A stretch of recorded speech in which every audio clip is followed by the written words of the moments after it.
if you think of your life, your capacity like a bucket, like a tank, the place where you're leaking the most energy is probably the place where you want to block up and begin. Welcome to the Living Wholehearted Podcast, helping leaders live with integrity. Well, hi, Debra. It's so good to have you back on the podcast. Hi. It's so good to be back. Yeah, I know Jeff always seems to miss our times together, but that's okay. It means I get more time to ask questions. We get more talk time this way, huh? Yeah. Okay, well, we're talking this time about your latest book around soul care. So whenever anyone writes a book on soul care, we'll just speak from my personal experience. I wrote a chapter on burnout in our book, Shrinking the Integrity Gap. And as I was writing the book or the chapter, I realized I was in burnout. And the whole book is about practicing what we preach, right? Shrinking the integrity gap between who we say we are and how we actually live. And so it was the way that God used his teaching me to teach others to help me to take a much needed sabbatical at the time. So soul care is very near and dear to my heart. So talk about your journey in writing this book and what you've been learning about soul care. Yeah, it was really interesting how it all came together. I think the initial thought came from the fact that I've been working with a lot of incredible high capacity clients who are really doing significant things for the Lord. I mean, we're talking executive pastors, CEOs, people with nonprofits, and I was seeing so much burnout. And it was just preventing people from doing all that God calls them to do. People at the height of their ministry, but struggling. And it's interesting because I consider myself a high capacity person in some ways. I am efficient and I like to get things done.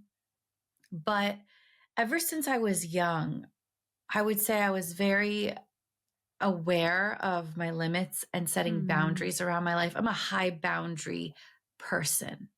And I actually think part of that is compensating from my childhood because I grew up in a culture, the Middle Eastern culture isn't very good at boundaries. It's high on relationships, low on boundaries.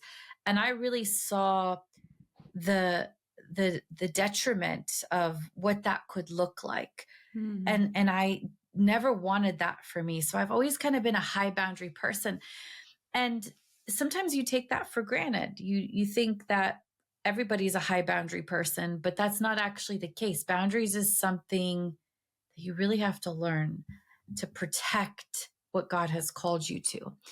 And so that was the first part of the formula of, wait, there's a lot of people who are struggling with burnout. The second part was personal for me, where I felt like this is the preventative maintenance. This is what keeps us able to do all that God has called us to do. And it's something we have to be really intentional about. And I love to get things done and I like to think ahead. But for me, soul care was the message of slowing down and savoring life, being more present than I am what's next, rather than what is God doing next? It was, what is God doing now in this stage of your life right now? And are your eyes open to it? Are you savoring it the most that you can? And I was just telling you, I'm in a season of life right now that is very full, but it's such a beautiful season of life. I have a child in each stage of life. I have a toddler, an elementary schooler, a middle schooler, and a high schooler. And on one hand, that can be overwhelming, right? There's days it's like, what is going on here? But on the other hand, it's such a rich season. And depending on my level of fullness or emptiness is how I will see this season. So when I'm feeling empty, it's an overwhelming season. But when I'm feeling filled, it's such a rich season to savor. And so I feel like God gave me soul care as a message for the season that I'm in right now.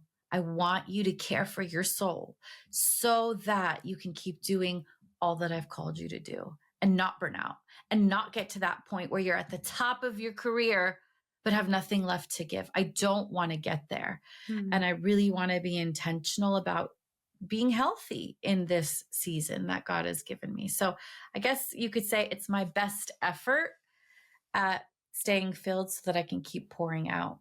I love that, Debra. And I love this idea. Well, first, let me just remind you and our audience, like, I love the kindredness of the Middle Eastern connection that we have, because I don't always Yes. get to talk. We come from a little bit of a different nuance, more mine being Lebanese and Syrian, but the boundary piece is often a cultural part, whether that's our family of origin. Right. It can also be a response of trauma, right? And so the combination, sometimes systems have trauma. Yeah. And so trauma begets trauma. I was just talking to a Korean American client and talking about generations of Korean trauma and how that's playing out in, her family of origin. And so I love just thinking about your own story and where boundaries modeled, was soul care modeled. And often we are doing the pendulum swing in response. Right. And so for me, the being productive and performance was a family of origin. Add that to the Western Christianity worldview, which isn't necessarily biblical, but it's how much can I do for God? Right. And so that squeezes out the gift of presence, which is what you were speaking to, and being able to see where you're at in your stage as good and actually being all that God had intended, versus waiting until retirement or till the kids get to a certain age, or till you get that certain, person hired on the team so that you're not as busy. Yeah, this is all we've got. This right here, this moment is all we are guaranteed. If we get the next moment, thank God for that. But it's not guaranteed. And it's like, how do I want to live these moments? Do I want to function out of a place of fullness where I'm pouring out of the overflow that God has given me? Or am I constantly on E or nearing E, or maybe not even aware of where I'm at until something breaks down? And you realize how intentional you have to be to live in this kind of way. It's not a natural progression. It doesn't just automatically happen when you become a Christian. In fact, just because you're a Christian doesn't mean you're healthy. Most Christians aren't actually healthy. And so it's the process of becoming healthy and whole. And, as you know, I'm a licensed counselor, but what really inspired this book for me was looking at the life of Jesus and how intentional he was to stay filled. He was so good at honoring his human capacity. He was fully God, yet fully man. And he chose to honor the limitations of his human body, I believe, to really show us what it looked like to honor who you are and honor the fact that you're limited as a human being. And not only that, I really believe that because Jesus poured out in such a significant way, he was so intentional to have such significant filling. And I think we go through seasons of life. I'm in a fuller season right now with different stages of life, with different kids and different ages. And I don't think that means we live life less, we pull back from life, but I do think it means the level to which we pour out, we need to compensate by filling up. High levels of pouring out require high levels of filling up. Otherwise, things get out of balance. And it's people who are the busiest that are like, well, I don't have time for soul care. Well, you're the ones that need it the most. If you really are functioning at that level, high levels of pouring out require high levels of filling. And so what does it look like for us to be intentional in the way that Jesus was intentional? And I found 6 rhythms looking through the Gospels that were significant, probably significant for me personally, but also rhythms that I feel are psychologically sound as well. Like we teach these things, but the fact that Jesus practiced them just took them to a whole new level for me, putting on the lens of soul care and reading through the Gospels, things that I'd read millions of times before. Well, maybe not millions, but you know what I mean. For the point. And for the first time, it's like, whoa, I never saw it in this way before. When you look at it through the lens of soul care, you see how intentional Jesus really was. Yeah. You know what's interesting, Debra, is soul care is becoming more normalized. I'm on the West Coast. I'm up in the Pacific Northwest. So we've been talking about soul care. This is where spiritual direction has come from. Yeah. But the rest of the country, particularly, has seen it as maybe not even Christianity in some ways. So you're bumping up against, especially high capacity leaders, church leaders, you're bumping up against a belief that says, are we talking self-care or soul care? And Jesus really, he died on a cross. He sacrificed. He left it all on the field. So let's before we start going to those 6 things, talk a little bit about why this isn't self-care, but how soul care is different and actually is a biblical worldview. Yeah. Well, first of all, what we're talking about right now is what prevents us from practicing soul care. And it's 2 different things that prevent us. Number one, we talked about earlier, family of origin. I think oftentimes the roles that we played in childhood follow us into adulthood. And there's different personality types who tend to struggle more with soul care than others. For example, firstborns tend to really struggle. It's like they are born to please and fill in the gaps and look for the needs that need to be filled. They're overly responsible and carry that into adulthood, and you become a people pleaser. You become somebody who's filling in the gaps. You become someone who's more focused on the needs of others than you even are aware of your own needs. Another group of people who struggle with soul care are people who come from a home where there was some sort of chaos, some sort of high need around them. And so when you've got high needs around you, such as a parent who's an addict, a sibling with a disability, a high level of siblings, maybe you've come from a family of 12, and whatever it is, you focus on the fact that there are much higher needs than yours. And so you have a tendency to decrease your needs because you want to keep equilibrium in the family. And those are the type of people who grow up into adults who struggle with soul care because they're so used to putting their needs on the back burner. So family of origin issues, past issues, trauma, culture that we talked about. But the second thing that really prevents people is theological misunderstanding. Right. And it's exactly what you said. It's like, well, aren't we supposed to be selfless? And what about focusing on the needs of others and loving others? And none of that is untrue. But we can't serve and love well out of a place of emptiness. We think that the opposite of self-obsession is self-neglect. But really, when you self-neglect, you become empty, depleted, exhausted, fatigued, tired, burnt out. You've nothing left to give. And bitter. Not only that, exactly, bitter, resentful. There's so much tension in relationships.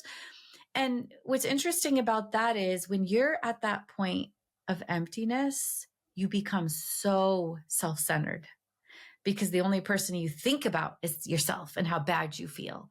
And it's not doing the exact opposite of, well, I don't want to self-obsess, so I'm going to self-neglect. It's about being healthy. It's about staying filled. And if you look at scripture through that lens, you'll see it clearly. It's all about balance. Even the verse, love your neighbor as you love yourself. There's a lot of controversy. Well, what does that really mean? Does that mean you're supposed to love yourself? But the truth be told, it's the underlying assumption that you're going to know how to care for yourself and love yourself so that you can love others in that way. But we live in a culture where, because of trauma, because of past, because of brokenness, many people aren't good at that part. They're so empty. They're so depleted. They're so self-neglecting. And we're not talking about manicures and pedicures and this superficial, like a lot of times people think of self-care. They think all these superficial actions, like who has time for that? How selfish. Instead of doing missions, you're going to go get a pedicure. Like that's what people imagine. But we're not talking about superficial actions to alleviate a pain point. Like, oh, I'm having a rough day. Let me go get a massage, or let me go get a pedicure, or let me take a hot bath. Those things are not bad, but they are not getting to the root of the problem of burnout, the problem of emptiness, the problem of stress. So soul care differs from self-care in that self-care is superficial.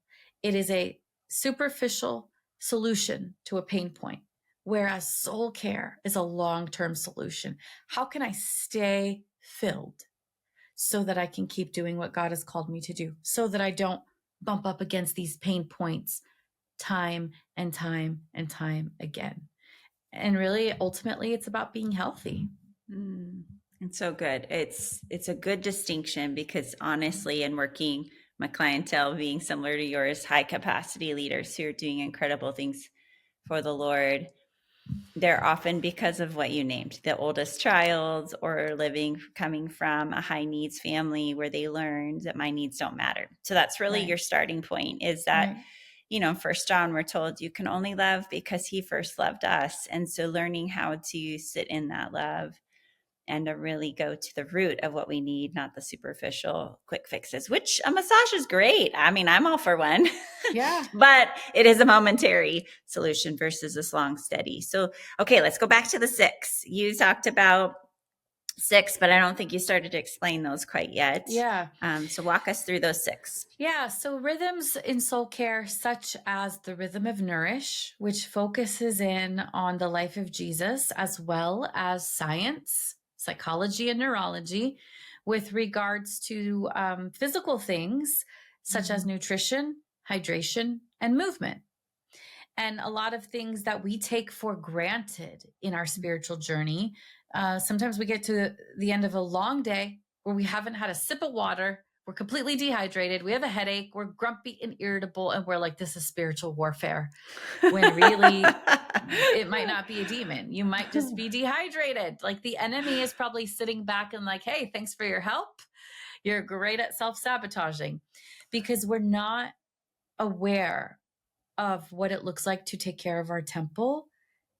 And why that matters is because you cannot go to Judea and Samaria and the ends of the earth when you're sick and tired and depleted and dehydrated and malnourished because of your own self-neglect. And I don't think we take the responsibility seriously enough of what it means to honor this temple. But it was incredible to look at Jesus through the lens of Nourish, and to see how acutely aware he was, not just of his physical needs, but also of his disciples' physical needs before they were even aware, and he responded to the signals that his body was sending him to stop and get a drink, which is what led him to the Samaritan woman to begin with. When he would stop and say, hey, let's get some breakfast. It's time to eat, and all throughout scripture, Jesus being acutely aware of honoring this temple so that he could continue to do what God had called him to do. Something we could all get a little bit better at. Yeah. To that point, Debra, it's often the very first thing I'm doing with clients, is especially my really busy go-getter type clients, is to work on just simple things like you going to the restroom when you need to go to the bathroom and getting food when you're hungry. Simple things, but to the point you're making, like Jesus, who had a lot on his plate and some really important things to do, was really willing to slow down and to break bread and to nourish his body. And even drinking water, how we know as counselors how drinking water really helps with anxiety and mood regulation. Obviously prevents headaches and things like that as well. Yeah, So it's incredible that these simple acts mm, can go such a long way. And it's also incredible how easy it is for us to neglect them and focus so on true. what we think are the more important things. So, soul care means that we keep that in balance. I mean, if we want to be healthy people with healthy spirits, we need to start by having a healthy body and a healthy brain. And if you're even just a few percentage points dehydrated, there goes the healthy brain part, you know? So, what does it look like to honor your body through the rhythm of Nourish? And so, we dive into those three things in much greater depth and how we can practically begin to apply that the way that Jesus did. Love it. So Nourish. Okay, what's number 2? Connect, which is the rhythm of life giving relationships versus ministry relationships. The rhythms of having good friends and being good friends and investing in life giving community, assessing what is a life giving relationship from one that isn't life giving, and really just taking inventory of what our relationship health looks like. And then looking at the life of Jesus and how he did the same. I think the thing that stuck out to me in that chapter, there's so much I could say about each of these sections, but one chapter in particular under that rhythm was the idea that Jesus didn't just give to his friends, he also asked to receive. And many of us, especially caregivers who struggle with self-care, who struggle with soul care, it's easy to give, but to ask to receive is a whole different level. It's And more so vulnerable in some ways. very much so. Honoring our needs and being able to invite people in. Vulnerability leads to intimacy. So, for those of us who are only giving and not receiving, we're preventing intimacy in so many ways. And so, assessing Jesus's friendships and how he was a good friend, and then taking inventory of our own life giving relationships is Connect. So good. It is also, I mean, it's interesting to even define that often with the caregivers and the ones who are really rocking it in terms of doing a lot for God. But at the end of the day, when you're kind of like, who's your give and take people Yeah. versus who do you just pour out to? You'll notice that there's probably not as many of the give and take. And being willing to receive can take years to practice. So the Yeah. grace of that, and in your book, giving opportunities and practice points. But anytime we point to Jesus and go, okay, Jesus did this, then it gives us permission Right. to say this is very much a part of God's design. Okay, give us one more of the 6. What would be Yeah. one of the ones that maybe you struggled with the most, Debra? Yeah. I would say that was the rhythm of Savor. And I think that was my favorite one by far because it spoke so directly to my heart. I remember one day years ago, just sitting down in my time with the Lord and asking him, what do you want me to do? What's next for me? Like, what do you want me to do more of? Like, give me the next thing. And I'm imagining like, this next book or this next ministry or something really significant. I really felt the still small voice of the Lord say, I want you to have more fun. And it kind of threw me off because that's not my personality. Like, sure, we can have fun, but like, let's get stuff done, you know? But so this was many years ago, and it's really stuck with me. Not only stuck with me, I think it's changed my life. That moment, that was one of those defining moments of my life of just learning to practice what it looks like to enjoy life.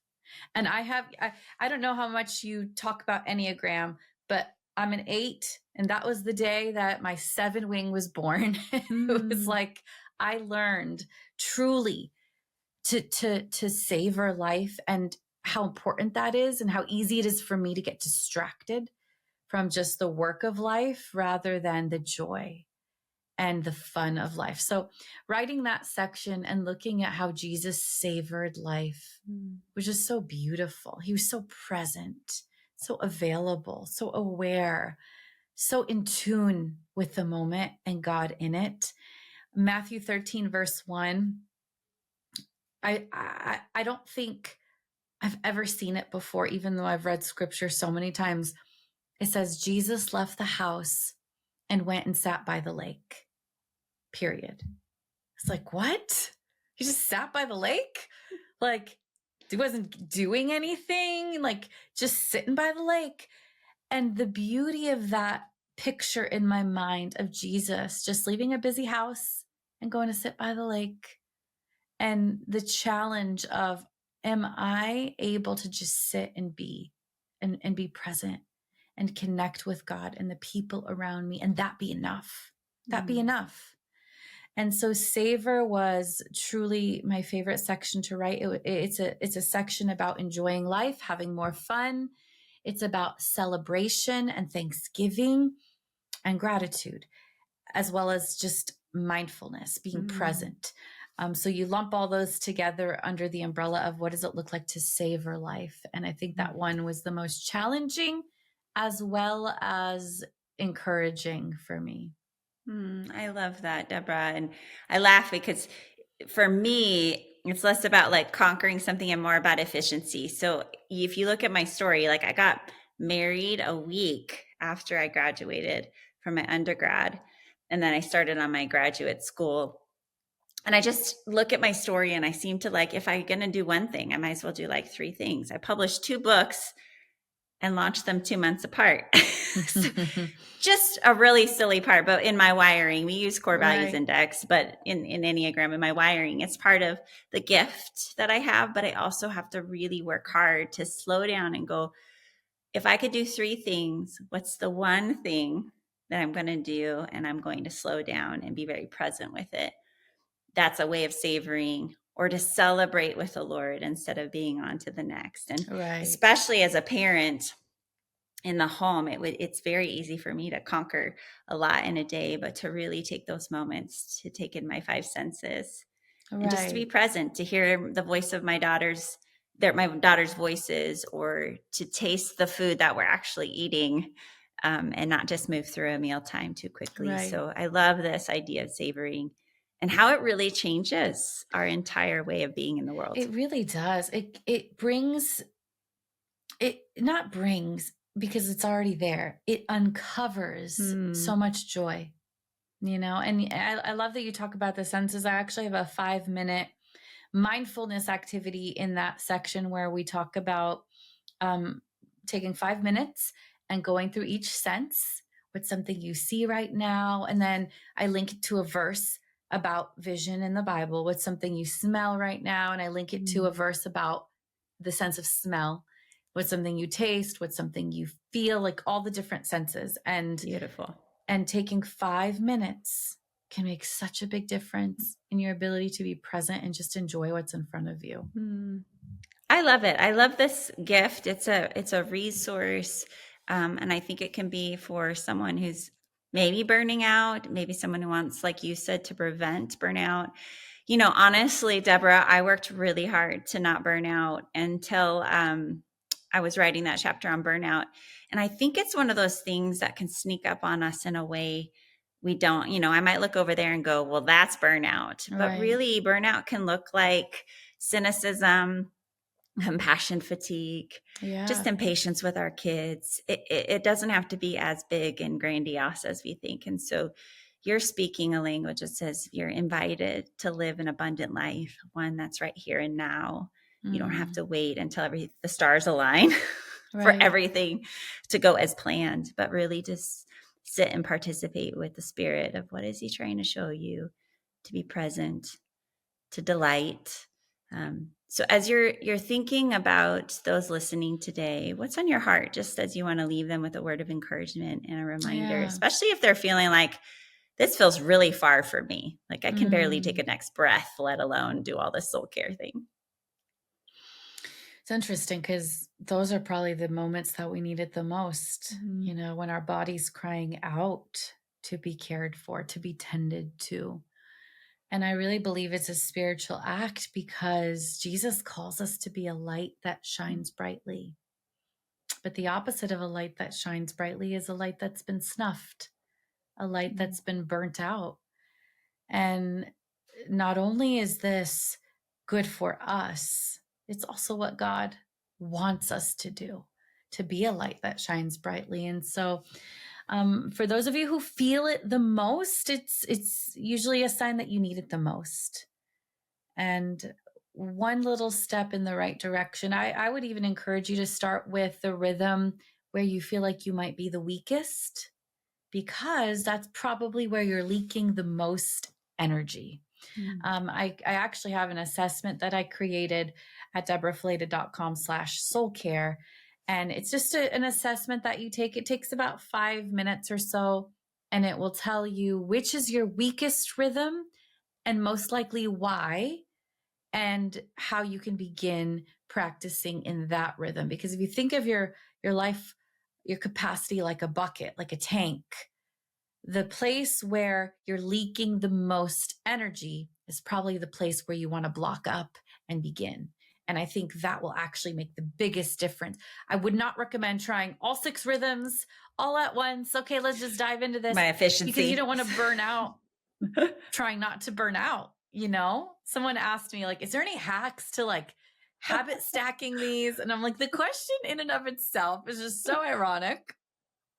It's so true. There isn't. There is not. Yeah. No. But I would say start where you're weakest and then build from there. Yeah. And like any other muscle, it just takes a slow and steady consistency. And pretty soon you're like, oh, this is easier than I had imagined or built in my mind. But the starting is sometimes the hardest, right? Yeah. Of anything. So I love that. Taking your quiz, showing you where maybe you're most pent up and you need some to start there. And then where can listeners find your book, Debra? Anywhere books are sold. At Amazon, Barnes & Noble, anywhere books are sold. And you can find out more about all the other books and the podcast and the resources at debrafileta.com, Fileta.com. And I love hanging out on Instagram and connecting with people and responding to DMs. That's the one place that I choose to put some of my time with regards to all the different social media options out there. So I'd love to connect with you on Instagram as well. I love it. Well, and honestly, before we wrap up, let's speak about social media here. Yeah. Because that's probably the biggest, well, there's a lot of areas that we're all working on, but when it comes to leaders particularly, and those that are high capacity, it feels like such a pull to have to be there. And so I love that you use the word choose. It's where I choose to hang out. So speak to that, just the pull of like, it's part of what I need to do for my job, or I love it, but it can create a lot of soul sucking spaces for a lot of people. So speak to that before we close. It's amazing how so many things, once they get out of balance, become unhealthy for us. Really good things. And I put social media in that category. I put food in that category. I put Netflix in that category. Things that are good in moderation, but then the moment we start using them to numb or fill up, empty things can't fill empty people. And one sign that you are nearing burnout, that you are moving into unhealthy territory, is an increase in the time that you spend on numbing devices, whether that's food or alcohol or Netflix or porn or shopping or social media. Like when you start to see an increase in screen time, an increase in calories and sugar, an increase in alcohol, whatever it is a really good sign to pull back and ask why. What is going on underneath the surface? What am I trying to numb? And how can I start to do this a little bit differently? Very good. I love it. So it doesn't villainize it, but it just kind of, again, one of the many ways that we try to numb out and just to pay attention. That's really the invitation I hear at the end of the day. It's just saying, slow down, pay attention, and feed yourself with good nourishment rather than the empty, like leaves us hanging. It's funny because I could give you a list of 5 things to have better relationship with social media, but I really think the answer is getting filled. Because when I am filled and healthy, all of a sudden those behaviors lose their pull. I don't need to scroll for hours because I'm feeling good and I'm filling up in other ways. So it's like my approach would be to start by navigating the internal world and watch how you're external world falls into alignment. Yeah. Amen. You and I are on the same wavelength. Yeah. And nobody really likes to go that deep. Sometimes they just want the 5 steps, but I know. it's temporary. Just tell me how many minutes I should be on Instagram. Yeah, I love it. Well, thank you for your time, Debra. I always love the conversations with you, just a kindred sister out there, and really grateful for all that you're doing and bringing health and wholeness and healthy relationships. So Soul Care by Debra Fileta. Make sure you get this book, and it feels like a great gift. Just write a note, like you're not trying to tell somebody they're headed towards burnout, but more of this is just a way for us to walk with Jesus and to live in a more, to be non-anxious in a more anxious world. Everybody is feeling pulled in too many directions. So wouldn't it be amazing if Jesus followers were going in a different direction where people could sense that we were present and we were able to show up and to live more fully and to appreciate what is versus always chasing after what we don't have. So Thank you for being here, and I'm grateful for you, Debra. Thank you. It's so good to be with you. Yay. So until next time, grab this book, and you can check out livingwholehearted.com, where you'll find many more of our resources and ways that we can come alongside you in helping you be the leader that you would follow. Well, did you know that we're not just podcasters? One of the best ways to connect with Tara and I and our whole team at Living Wholehearted is our website, livingwholehearted.com.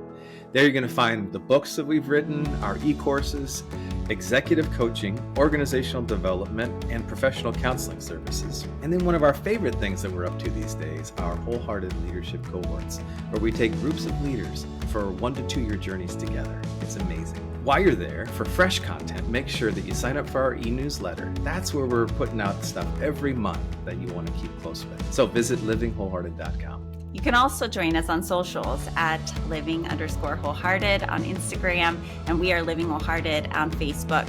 You can also follow me at Tara Matson on Instagram. We love to engage with you personally there, so make sure you reach out. Leave us a review if you're enjoying this podcast. Hey, thank you for caring about being the kind of person and leader that lives with integrity.